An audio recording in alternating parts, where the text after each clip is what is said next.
Cannibalism is taboo in many cultures. The Wendigo gave off a strange and eerie odor of decay and decomposition, of death and corruption. In some stories, the Wendigo maintains some level of human cognition. Hey guys! Welcome to According to the Lore. This is your weekly deep dive into the folklore, mythology, legends, and genre tropes behind each episode of Supernatural. Can I actually still call it a weekly deep dive since it's been like 2 or 3-ish months since my last post? Life has been crazy, aspiring weekly deep dive it is. Anyway, my name is Chloe, and I'm a writer dedicated to horror, science fiction, fantasy, and pretty much all things dark and bizarre. In our last video, we talked about Supernatural's pilot episode and their very first monster of the week, which was a type of ghost known as a woman in white. In this video, we're moving away from spirits, and we're talking about a solid, physical, flesh and blood monster lurking in the deep, dark woods. That's right, my loves. Today we're diving into the lore behind the monster in Supernatural Season 1, Episode 2, Wendigo. So, put on your hiking boots, grab your flare gun, and buckle up. We got work to do. We open in the woods of Blackwater Ridge, Lost Creek, Colorado. 3 20-something guys are on day 6 of a camping trip. One of them, Tommy, uses a satellite phone to leave a video message for his sister, Haley. He assures her that they're staying safe, but Tommy may have spoken too soon. When one of his friends leaves the tent to go relieve himself, he's taken by something creeping around the campsite. Soon after, Tommy and their other friend are snatched from their tent as well.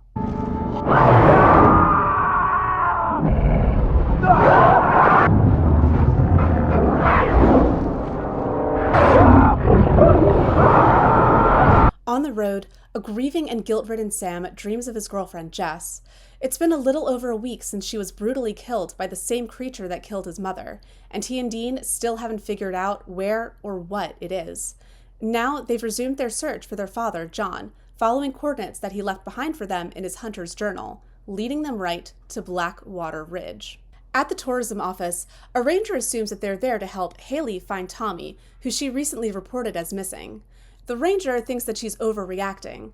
Tommy's camping permit is still active, and he's not due back yet for another few days. Using the address listed on the permit, Sam and Dean pose as rangers with the Park Service and interview Haley, who tells them that Tommy's daily check-ins had abruptly stopped. She's planning on going out the next day with the guide to look for him. When Haley shows them the last video that Tommy sent, Sam and Dean see a shadow dart behind Tommy from outside the tent, so fast that if you blinked, you would miss it. That's 3 frames. It's a fraction of a second. Whatever that thing is, it can move. The Winchesters dive into research. Sam discovers that in the years 1936, 1959, 1982, and last April, a bunch of hikers disappeared in the woods. In 1959, it was deemed a grizzly bear attack, and there was 1 survivor. When they interview the survivor, who's now an old man, he tells them that he knows in his gut that the thing that killed his parents was not a grizzly bear. He and his parents hadn't been sleeping in a tent. They had been in a cabin, and whatever killed his parents simply unlocked the door and went in. He says that the creature moved too fast for him to see it, but he remembered its roar. It dragged his parents out into the woods, and it spared him, but still clawed up his chest. There's something evil in those woods. It was some sort of a demon. But demons and spirits wouldn't need to unlock a door to get into a cabin. Sam and Dean are dealing with a flesh and blood monster, which means they can kill it. The next morning, still posing as park rangers, Dean and Sam meet up with Haley, her other brother Ben, and Roy, their hired guide. Haley doesn't quite buy the Winchesters' cover story. They're neither dressed nor equipped for a hiking trip. A brief interlude reveals that Tommy is still alive and hanging from the ceiling of a dark, damp cave. One of his friends is also still alive, but not for long. From the shadows, a tall, bipedal figure creeps over. From a distance, it could maybe almost look human if you ignore the claws. Tommy listens in terror as the growling creature tears into his friend. In the woods, they reach the coordinates that John left for Sam and Dean. The area is dead silent. There aren't even crickets. Roy finds a ravaged campsite close by, and Haley finds Tommy's satellite phone covered in blood. A sudden cry for help is heard, but when the search party runs towards the sound, they come upon Absolutely nothing. Sam orders them all to go back to the campsite, where they discover that their backpacks have been stolen. Roy thinks it's some human nut job, but Sam and Dean know better. Sam flips through John's journal, stopping at a page with a rough sketch and description of a Wendigo, which, as Dean points out, are usually found in Minnesota and northern Michigan, not as far west as Colorado. But when they put together the claws and the ability to mimic human voices, they become more certain that it's a Wendigo that they're hunting. But that means the Wendigo is also hunting them. Dean draws Anasazi symbols around the campsite for protection, saying that the Wendigo won't be able to cross them. We'll talk about it. Roy laughs it off. He's not buying that there are monsters in the woods. Again, the group hears a man scream for help. Dean warns them that the Wendigo is trying to draw them out of the protective circle. A very non-grizzly bear sound is heard, and something darts around the circle, too fast for any of them to see, although they can hear it. Roy shoots at it, thinks he hit it, and then runs out of the protection circle to try to finish it off. Sam and Dean run after him. The creature drops upside down from a tree, grabs Roy by the head, and yanks him back up with it. In the morning, Sam gives Haley and Ben the rundown of what they're up against. He and Dean also tell them that guns and knives are pretty much useless against Wendigos. Basically, we gotta torch the sucker. While dodging the monster in the woods, the group gets separated into two, Sam and Ben, and Dean and Haley. They reunite soon, though, in the Wendigo's lair, an abandoned and condemned mine. They find the Wendigo's stash of food, but also Tommy, who is still alive.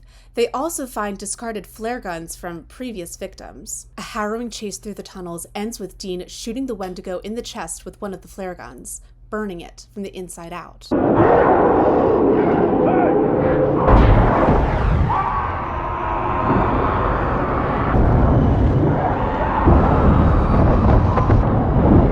Out of the mine, out of the woods, and in the safety of civilization, Ben tells actual park rangers that the grizzly bear must have weighed 800 or 900 pounds. Haley, Ben, and Tommy ride off in an ambulance together to get Tommy medical treatment at the hospital. They're traumatized, they're exhausted, but they're all still alive, and they're all still together. Sam and Dean leave the scene in the Impala, this time with Sam behind the wheel. This episode was written by Eric Kripke, Ron Milbauer, Terry Hughes Burton, Sarah Gamble, and Rael Tucker. It was directed by David Nutter, with cinematography by Serge Laducour. Special effects makeup was done by Chris Devitt, Joel Ishalier, Toby Landala, and Rachel Griffin. Non-makeup special effects were done by Buck Aarons, Randy Shimkiv, Tyler Shimkiv, Sean Nolt, and Chris Sturgis. Guest stars include Gina Holden, Alden Ehrenreich, Graham Wardle, and Callum Keith Rennie, who played Haley, Ben, Tommy, and Roy, respectively. The Wendigo was played by Roy Camsell. As always, I put the link to the IMDb page in the video description, which lists all of the cast and crew members who worked on this episode. So, what exactly is a Wendigo? To put it in the most basic terms, a Wendigo is a humanoid cannibalistic figure from Ojibway, Saulteaux, Cree, Naskapi, Innu, and Algonquin folklore, located around the Great Lakes region of North America. Like the majority of mythology and folklore from around the world, stories and details vary from community to community. Even the name itself varies in pronunciation, spelling, etc. But the base description is consistent. It's said to be ravenous and insatiable, but paradoxically emaciated, and is said to be the embodiment of greed, excess, selfishness, and gluttony. Some accounts also say that the Wendigo's heart is made of ice. The name Wendigo may come from the term Weendigo, which translates to solely for self, but some people say that Wendigo isn't even its true name, so that means that saying Wendigo doesn't necessarily call it to you. In his 1995 book, The Manitous, The Spiritual World of the Ojibway, Ojibway-Canadian scholar, storyteller, language teacher, and author Basil H. Johnston wrote, "The Wendigo was a giant Manitou in the form of a man or woman who towered 5 to 8 times above the height of a tall man. But the Wendigo was a giant in height only. In girth and strength, it was not. Because it was afflicted with never-ending hunger and could never get enough to eat, it was always on the verge of starvation. The Wendigo was gaunt to the point of emaciation, its desiccated skin pulled tautly over its bones. With its bones pushing out of its skin, its complexion the ash gray of death, and its eyes pushed back deep into their sockets, the The Wendigo looked like a gaunt skeleton recently disinterred from the grave. What lips it had were tattered and bloody from its constant chewing with jagged teeth. Unclean and suffering from separations of the flesh, the Wendigo gave off a strange and eerie odor of decay and decomposition, of death and corruption. He further wrote about the Wendigo's hunting behavior, as well as its terrible shriek. Those who died of fright were lucky. Their death was merciful and painless. But for those who had the misfortune to live through their terror, death was slow and agonizing. The Wendigo seized its victim and tore him or her limb from limb with its hands and teeth, eating the flesh and bones and drinking the blood while its victim screamed and struggled. The pain of others meant nothing to the Wendigo. All that matters was its survival. The Wendigo gorged itself and glutted its belly as if it would never eat again. But a remarkable thing always occurred. As the Wendigo ate, it grew. And as it grew, so did its hunger, so that no matter how much it ate, its hunger always remained in proportion to its size. The description of the Wendigo is scary on its own, but the truly frightening thing about this lore is that Wendigos start out as human and become monstrous because of selfishness, which is innate in varying degrees to all people, and is considered by the Anishinaabe to be the worst possible human trait. You're allowed to rest and play and pursue your own crafts and hobbies, but moderation is essential, and you must never put your own desires and self-interests above the well-being of your family and community. The mythology ties in with the threat of starvation due to famine, often during winter when historically food was harder to come by. As Johnston wrote, "From the moment their supplies began to thin, the people faced starvation and death and the Wendigo. What they feared most in their desperation and the delirium induced by famine and freezing to death was to kill and eat human flesh to survive. Nothing was more reprehensible than cannibalism." Cannibalism is taboo in many cultures and as such is present in a lot of folklore and mythology. There are quite a few reasons why cannibalism is frowned upon, both presently and historically, but a major one seems to be the selfishness required for such an act, in most cases. This is especially true in this case when we're talking about the Wendigo. Here, the horror and deplorability of cannibalism isn't just about the consumption of human flesh. It's about someone being so selfish that they murder a member of their own family or community just to feed themselves, especially when everyone else is also starving and freezing. And I do want to emphasize the self here. The Wendigo didn't become a Wendigo because they were killing to feed their family. No, they are only thinking about themselves. Once a person has become a Wendigo, their mind doesn't necessarily narrow down to just hunt, kill, eat, repeat. In some stories, the Wendigo maintains some level of human cognition. In the 30th Annual Archaeological Report, edited by Dr. R.B. Orr and published in 1918, as part of the Appendix of the Report of the Minister of Education Ontario, there's a section written by Colonel G.E. Laidlaw titled Ojibway Myths and Tales, which contains 4 stories about Wendigos. In the foreword to this section, Laidlaw noted, "A number of these stories were obtained by myself, and others were collected by Mrs. Lottie Marsden, Mrs. Sampson Ingersoll, and Mrs. Marjorie St. Germain, all Ojibway women of middle age on the Rama Reserve, who collected them from the older Indians for me especially." The very first story in this section, told by a man referred to as Jonas George, is titled Mesa Ba and the Wendigo. In this story, the Wendigo actually cooks the humans that he kills by boiling them in hot water before eating them. In the second story, told by Mrs. Sampson Ingersoll, entitled The Wendigo and the Indian, a man is boating in his canoe, gets caught in a storm, and is washed up on shore. He's found by the brother of a Wendigo, who hides him. When the Wendigo comes to the camp, he tells his brother that he knows he has a visitor. The brother denies it, but the Wendigo knows he's lying, and so he challenges his brother to a wrestling match, and says that if his brother wins, the Wendigo will believe him and leave him alone. The brother ends up winning, and so the Wendigo leaves and goes to hunt someone else. This particular story is so interesting to me because not only does the Wendigo speak, but he recognizes his brother and chooses not to kill and eat his brother, which is a radical departure from other lore where the Wendigo kills and eats his family. The third story, told by Lottie Marsden and simply titled The Wendigo, has a Wendigo who kidnaps a boy and then keeps him with him because the boy is too thin, and so the Wendigo wants to fatten him up. One time long ago, a big Wendigo stole an Indian boy, but the boy was too thin, so the Wendigo didn't eat him up right away. But he traveled with the Indian boy, waiting for him till he'd get fat. The Wendigo had a knife, and he'd cut the boy on the hand to see if he was fat enough to eat. But the boy didn't get fat. They traveled too much. One day they came to an Indian village, and the Wendigo sent the boy to the Indian village to get some things for him to eat. He just gave the boy so much time to go there and back. The boy told the Indians that the Wendigo was near them, and showed them his hand where the Wendigo cut him to see if he was fat enough to eat. They heard the Wendigo calling the boy. He said to the boy, "Hurry up, don't tell lies to those Indians." All of these Indians went to where the Wendigo was and cut off his legs. They went back again to see if he was dead. He wasn't dead. He was eating the juice, marrow, from inside the bones where his legs were cut off. The Indians asked the Wendigo if there was any fat on them. He said, "You bet there is. I've eaten lots of Indians. No wonder they're fat." The Indians then killed him and cut him to pieces. The end of this giant Wendigo.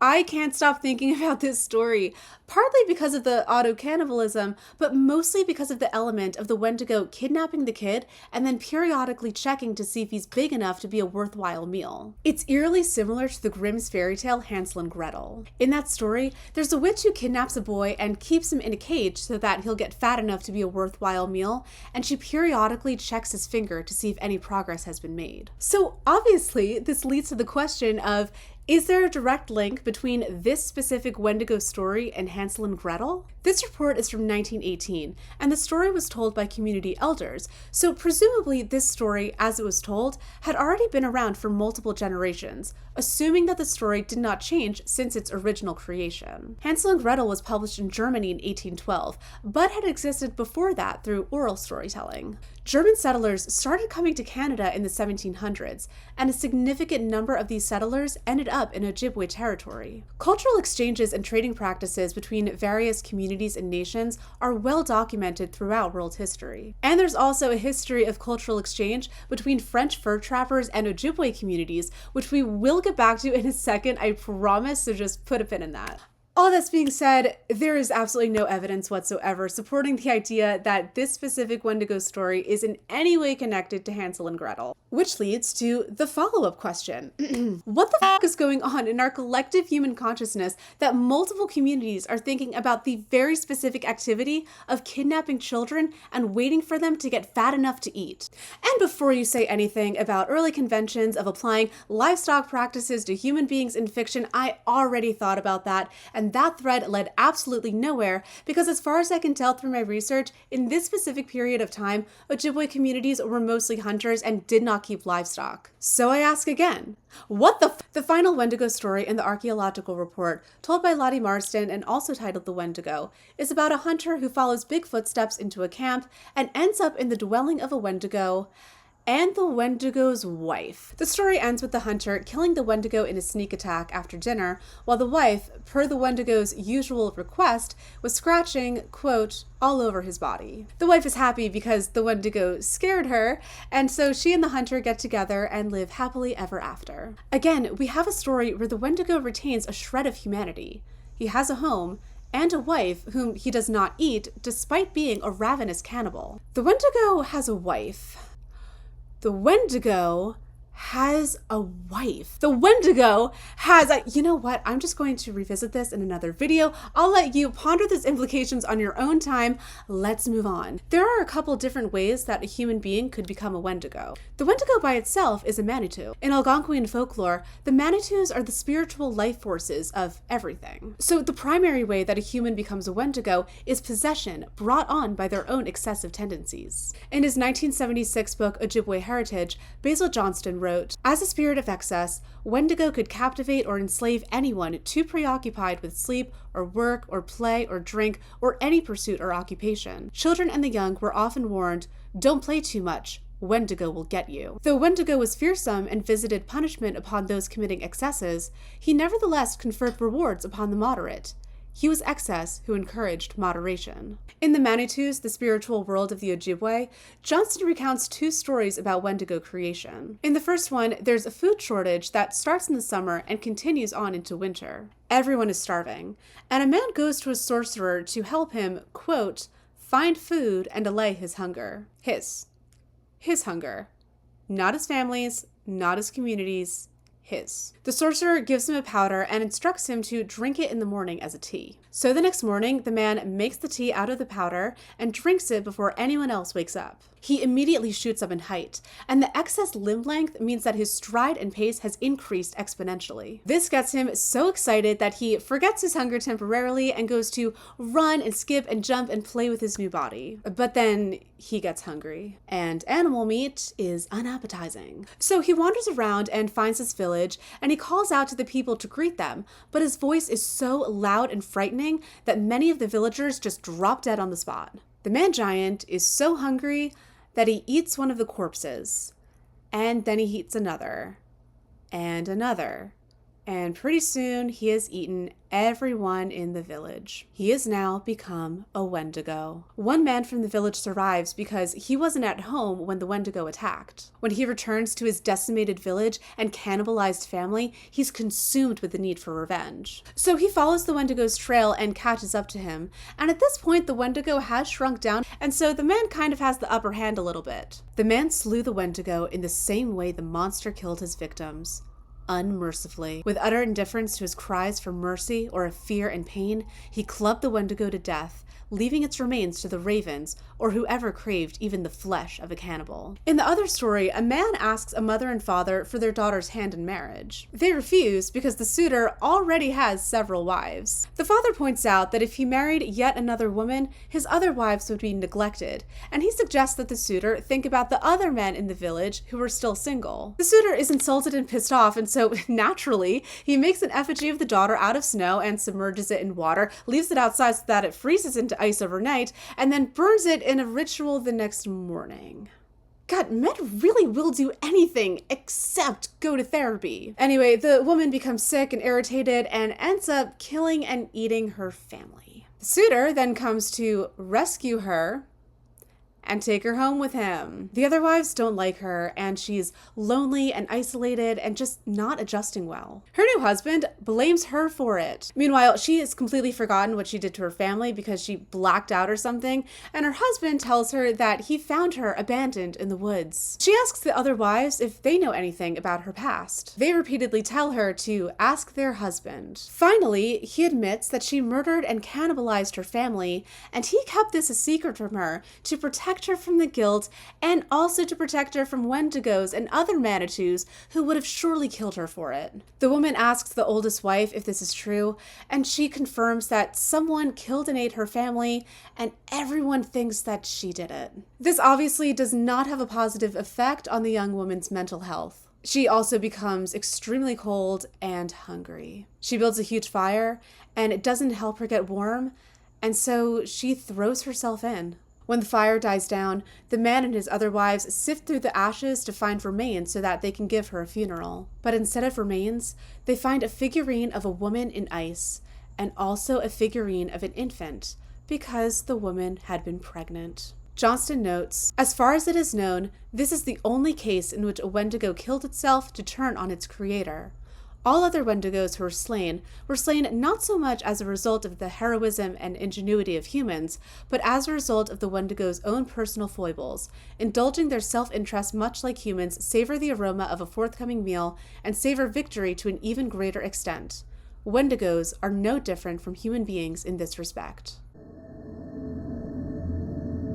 Supernatural's depiction of the Wendigo isn't the worst, but it also isn't fantastic. Let's start with the good. When Wendigos are depicted in media that was not created by indigenous artists, a lot of the time they seem to be merged with werewolves and deer. So they're covered in fur, and their head is often a deer skull, and they have antlers, like this guy. The image of an antlered monster labeled a Wendigo is pretty prominent in pop culture. It can be found in films like Wendigo from 2001, Antlers from 2021, and the 2019 remake of Pet Sematary. It's also present in the RPG Pathfinder, as well as countless illustrations by independent artists across online platforms. The first artist to have depicted the Wendigo with antlers was Matt Fox for a 1944 reprint of Algernon Blackwood's 1910 novella The Wendigo, now published in Famous Fantastic Mysteries. Interestingly enough, Blackwood never said that the Wendigo had antlers. In fact, he didn't even go into the Wendigo's physical description at all. His novella mainly focused on the psychological horror of the wilderness. In that story, the Wendigo wasn't even a cannibal. Supernatural's depiction doesn't do this. The creature design is tall, thin,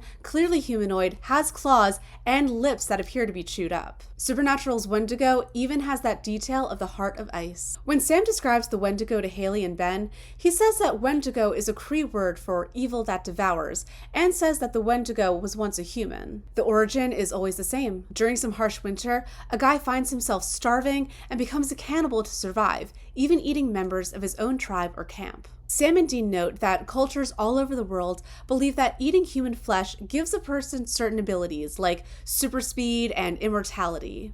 And if you eat enough of it, you become inhuman, and you're always hungry. Dean says that Wendigos know how to survive long winters without food and hibernate for years at a time, and so they keep their victims alive and store them in their lair so that they can have them to eat whatever they want. The Wendigo rundown scene likens the survival cannibalism to the story of the Donner Party from 1846. There are a few issues with Supernatural's depiction of the Wendigo, the first being the location. This episode takes place in Colorado and not in the Great Lakes region. This is addressed though, with Dean pointing out that Wendigos usually aren't found this far west. I'm guessing that the choice to set the episode in Colorado is because geographically, Colorado is closer to California, and Sam and Dean were just in California before leaving to resume their search for John. Something else that really should be addressed is the use of Anasazi symbols as protection against the Wendigo. Anasazi is a Navajo term referring to an ancient Pueblo culture that lived in the Four Corners region of the United States. The term translates to ancient enemy or ancestral enemy and is largely considered disrespectful by modern Pueblo communities, who instead use the terms ancestral Pueblo and ancestral Puebloans. In terms of protective symbols, I couldn't find any reputable sources that support this, but the ancestral Puebloans did famously leave behind petroglyphs and pictographs. But beyond outdated and derogatory terminology and artistic liberties when it comes to ancient practices, the choice to have the Wendigo, which specifically comes from Algonquin folklore, be successfully fended off by symbols from a different indigenous culture that existed in a completely separate area in the United States is questionable. This isn't to say that it's inherently problematic to apply tools and skills learned from culture A as protection against something from culture B. But in this specific context, it kind of feels like the product of this nebulous, overarching idea in the United States that native cultures and peoples are interchangeable and not distinct groups and communities. Like how in Eric Kripke's original series pitch, he wrote that, quote, "The word Wendigo, translated from Native American, means evil that devours." But the main sticking point of Supernatural's depiction of the Wendigo is the lack of the specific cultural context that makes Wendigo lore so terrifying. This renders the Wendigo as just another monster lurking in the deep dark woods preying on humans.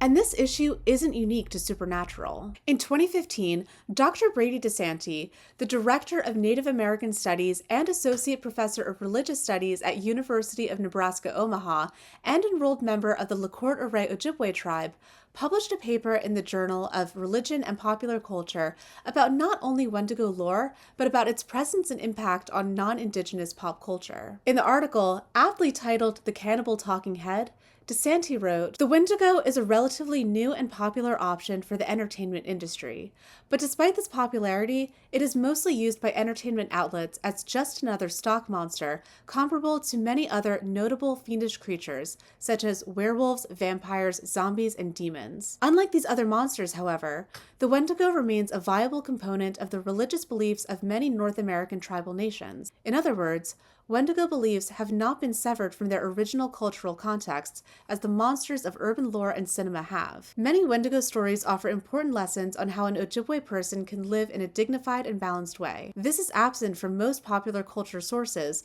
but accurate representations of Ojibway beliefs about the Wendigo can be found in some examples, warranting analysis. One of these representations is this episode of Supernatural. While DeSanti writes that the show's assertion that the word Wendigo is a Cree word that means evil that devours is incorrect, he says that the episode's portrayal of the Wendigo does a decent job of corroborating Ojibway traditions, including the Wendigo's Algonquian origins, its possession of a heart of ice as a result of having succumbed to cannibalism, and its thin appearance. DeSanti notes that Supernatural's depiction of the Wendigo's howl and distinctive claw marks falls into the pervasive pattern of Wendigo lore being conflated with werewolf lore. He writes, "With its furry coat, sharp claws, and fangs, the Wendigo of popular culture at times resembles a more well-known creature of folklore, the werewolf. In such examples, the Wendigo is never a complete duplicate of the werewolf, but the overtones are present.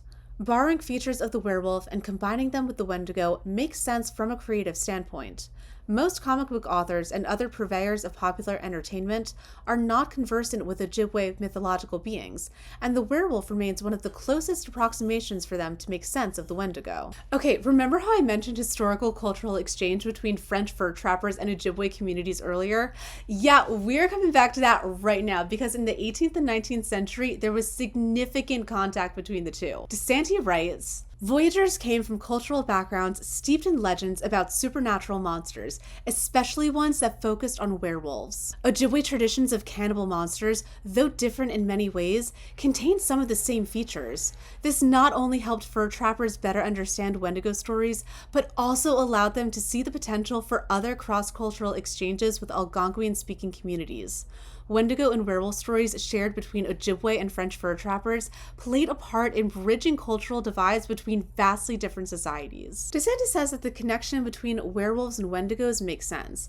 In both lores, the afflicted person loses their humanity and is isolated and ostracized from their communities. And of course, they both hunt and kill other people, especially those who are already vulnerable. He writes, furthermore, given the isolation and resource scarcity voyagers often faced for months at a time, stories about a creature that embodied privation and cannibalism spoke directly to their circumstances. So basically, folklore brings people together. This section kind of made me tear up the first time I read it. I love that storytelling has always been such an integral part of humanity and civilization. It really does bridge cultural gaps, especially when we're all sharing stories about the same themes and the same atavistic primordial fears that we all share as human beings. DeSanti concludes the article by writing, the large number of Wendigo appearances in a variety of popular culture mediums demonstrates how attractive the cannibal monster is for use as an antagonist. In some cases, the Wendigo is acknowledged as an aspect of Ojibway and other Native American and First Nations folklore. A few examples even do a decent job of accurately portraying portions of Ojibway traditions about the Wendigo. With few exceptions, though, the Wendigo of popular culture has been wrenched from its Ojibway setting to present thematically familiar horror stories in which innocent people are trapped, stalked, and dispatched in gruesome ways. To best understand the Wendigo, to see it as more than a talking head villain, or alternatively, a hodgepodge assemblage of random features resembling something like the construction of the Frankenstein monster, it must be properly positioned and evaluated as part of the larger Ojibway life world. By examining Ojibway cosmology and the personalized manner in which they traditionally experience the universe, a more holistic understanding of the Wendigo is gained. He is at once a giant man-eating monster, a transmitter of cannibalistic urges to humans, and a warning against overindulging in personal gratifications to the neglect of the communal whole. By situating the Wendigo within traditional Ojibway worldviews, one gains an understanding of how they view and continue to experience this being in relation to their world. One more little detail that I'd like to point out before we have to move on, and that is that the Wendigo's lair is in an abandoned mine. Contemporary explorations of the Wendigo are often tied to capitalism, imperialism, and corporatization of natural resources. Basil Johnston writes, even though a Wendigo is a mythical creature, it represents real human cupidity. The Wendigos did not die out or disappear. They've only been assimilated and reincarnated as corporations, conglomerates, and multinationals. They've even taken on new names, acquired polished manners, and renounced their cravings for raw human flesh in return for more refined viands. But their cupidity is no less insatiable than that of their ancestors.